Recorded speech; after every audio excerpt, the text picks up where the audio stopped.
ضرورت تھی،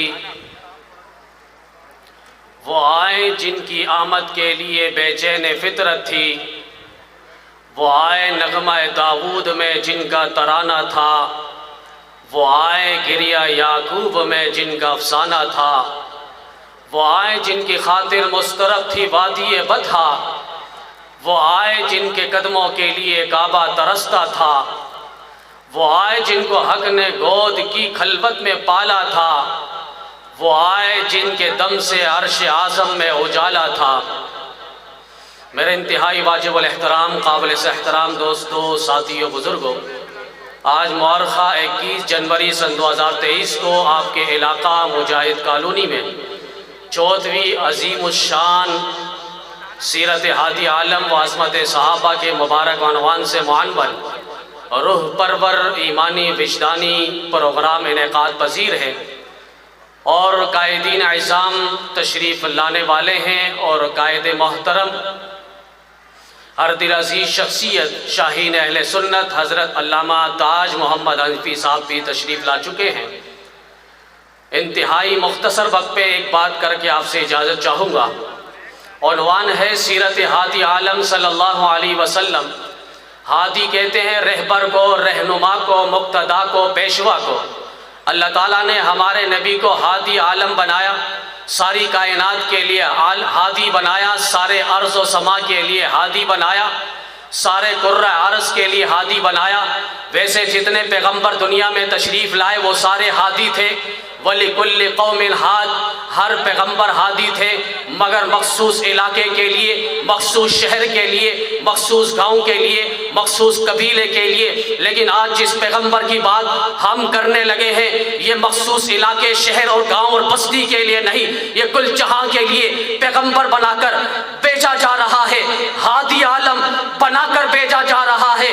ہادی عالم یہ صفت ہے، اس صفت میں آپ اکیلا ہے، منفرد ہے، دوسرا کوئی شریک نہیں۔ ہادی سبل، اس صفت میں آپ اکیلا ہے، دوسرا کوئی شریک نہیں۔ امام الانبیاء، اس صفت میں آپ اکیلا ہے، دوسرا کوئی شریک نہیں۔ خاتم الانبیاء، اس صفت میں آپ اکیلا ہے، دوسرا کوئی شریک نہیں۔ صاحب الاولاق، اس صفت میں آپ اکیلا ہے، دوسرا کوئی شریک نہیں۔ صاحب خلق عظیم، اس صفت میں آپ اکیلا ہے، دوسرا کوئی شریک نہیں۔ صاحب شفا یوم الجزا، اس صفت میں آپ اکیلا ہے، دوسرا کوئی شریک نہیں۔ جس طرح آپ کی ذات بے مثال ہے، آپ کی ذات کے ساتھ منسوب ہر شے بے مثال ہے، آپ کی ولادت بھی بے مثال ہے، لڑکپن بھی بے مثال ہے، جوانی بھی بے مثال ہے، اٹھنا بھی بے مثال ہے، بیٹھنا بھی بے مثال ہے، رخسار بھی بے مثال ہے، دانت بھی بے مثال ہے، چلتے چلے جاؤ سسر بھی بے مثال ہے، داماد بھی بے مثال ہے، عائشہ بھی بے مثال ہے، فاطمہ بھی بے مثال ہے، حسن و حسین بھی بے مثال ہے، امیر معاویہ بھی بے مثال ہے۔ جی ہاں، ذات نبی جس طرح بے مثال ہے، اسی طرح آپ کی ساری جماعت بھی بے مثال ہے۔ ہادی عالم، وقت انتہائی مختصر ہے۔ اللہ تعالیٰ نے ہمارے نبی کو ہادی بنایا۔ قرآن کریم کے اندر اللہ تعالیٰ نے فرمایا وَدَاعِيًا إِلَى اللَّهِ بِإِذْنِهِ وَسِرَاجًا مُنِيرًا۔ اللہ نے ہمارے نبی کو سورج بنایا۔ آسمان دنیا کا سورج طلوع ہوتا ہے، اس کے طلوع ہونے کے بعد سارے اندھیرے ختم ہو جاتے ہیں۔ آسمان نبوت کا سورج طلوع ہونے کے بعد سارے کفر اور شرک کے اندھیرے ختم ہو گئے۔ آسمان دنیا کا سورج طلوع ہوتا ہے، ساری تاریکیاں ختم ہو جاتی ہے۔ آسمان نبوت کا سورج طلوع ہوتا ہے تو ساری رسومات بدعات کی تاریکیاں ختم ہو جاتی ہے۔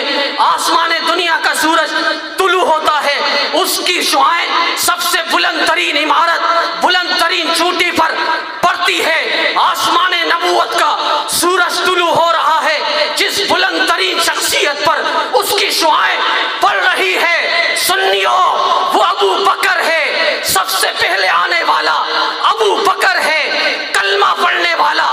ابو بکر ہے معیار بننے والا، ابو بکر ہے اسلام کی بنیاد بننے والا، ابو بکر ہے اسلام کی تصدیق کرنے والا، ابو بکر ہے پیغمبر کے قدموں میں 45,000 دینار لٹانے والا، ابو بکر ہے ہائے جس کی 4 نسلوں پہ صحابیت کا شرف چلا، باپ بھی صحابی، ماں بھی صحابی، بیٹا بھی صحابی، پوتا بھی صحابی، خود بھی صحابی، وہ ابو بکر ہے۔ ہائے تو میں کیا بتاؤں وہ ابو بکر کون ہے؟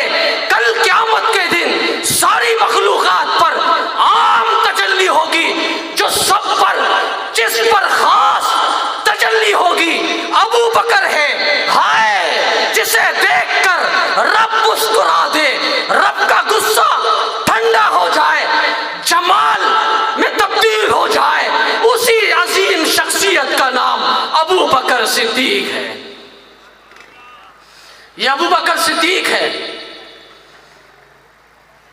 جا رہے ہیں ایک یہودی کو انہوں نے دعوت اسلام دی، اس یہودی نے اسلام کی دعوت کو ٹھکرا دیا اور کہا اللہ کی شان میں گستاخی کی۔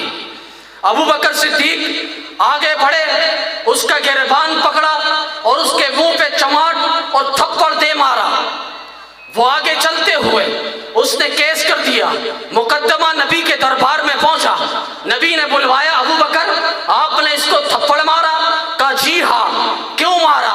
کہا اس نے اللہ کی شان میں توہین کی ہے، اللہ کی شان میں گستاخی کی ہے، اسی لیے میں نے اسے تھپڑ مارا، اگر اس کے ساتھ ہمارا معاہدہ نہ ہوتا تو میں اس کی گردن اڑا دیتا۔ اس یہودی نے انکار کیا اور کہا کہ میں نے کوئی گستاخی نہیں کی۔ ابو بکر گواہ ہے؟ کہا اللہ کے رسول گواہ تو نہیں ہے، لیکن اس نے کہا ہے۔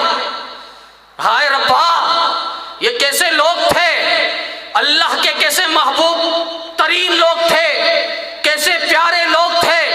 عرش سے خدا نے کہا جبریل جی رب جلیل جاؤ میرے پیغمبر کے پاس، ابو بکر کا دفاع کرو، اس کو بچاؤ۔ میں رب گواہی دیتا ہوں، صفائی پیش کرتا ہوں، میں شہادت دیتا ہوں اس لعین نے، یہودی نے میری شان میں گستاخی کی ہے۔ لقد سمع اللہ، تحقیق اللہ نے سن لیا ہے، سن لیا ہے قول الذین قالوا ان اللہ فقیر ونحن اغنیاء۔ دفاع کے لیے اللہ بول رہا ہے۔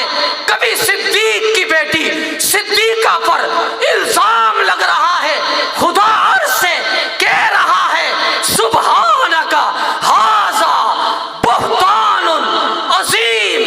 جس طرح میرے محبوب پاک ہے، گھر میں آنے والی بستر میں آنے والی عائشہ بھی پاک ہے۔ آج ہم ان عظیم لوگوں کے لیے ان کی عظمت کا ڈنکا بجانے کے لیے میدان عمل میں اترے ہوئے ہیں، اور ہم نے یہ صرف نعرے لگا کر نہیں، ہم نے جانوں کا نذرانہ پیش کیا ہے، 1 سے لے کر 10,000 تک قربانیاں دی ہے۔ ہم نے صحابہ کے دفاع کے لیے حق نواز سے ایثار تک، علامہ علی شیر حیدری تک، علامہ ندیم تک ہم نے جانوں کا نذرانہ پیش کیا ہے۔ انہی قربانیوں کا نتیجہ آج نیشنل اسمبلی میں صحابہ بل منظور ہوتا ہوا نظر آ رہا ہے۔ مولانا عبدالاکبر چترالی صاحب سلام ہو، فاروقی تمہیں سلام ہو، لدھیانوی تمہیں سلام ہو، حنفیوں تمہیں سلام ہو، ہماری قیادت کے نوجوانوں سلام ہو، سلام ہو۔ انہی قائدین کو میں کہہ رہا ہوں کرونا فکر، ضرورت پڑی تو ہم دیں گے لہو کا تیل چراغوں میں جلانے کے لیے۔ آپ کو پیغام دے رہا ہوں، مرنا تو تیرا مقدر ہے، اس خون کو ساتھ مت لے کر کے جا، اس خون میں حق ہے صحابہ کا، اس کو یہاں بہا کر کے جا۔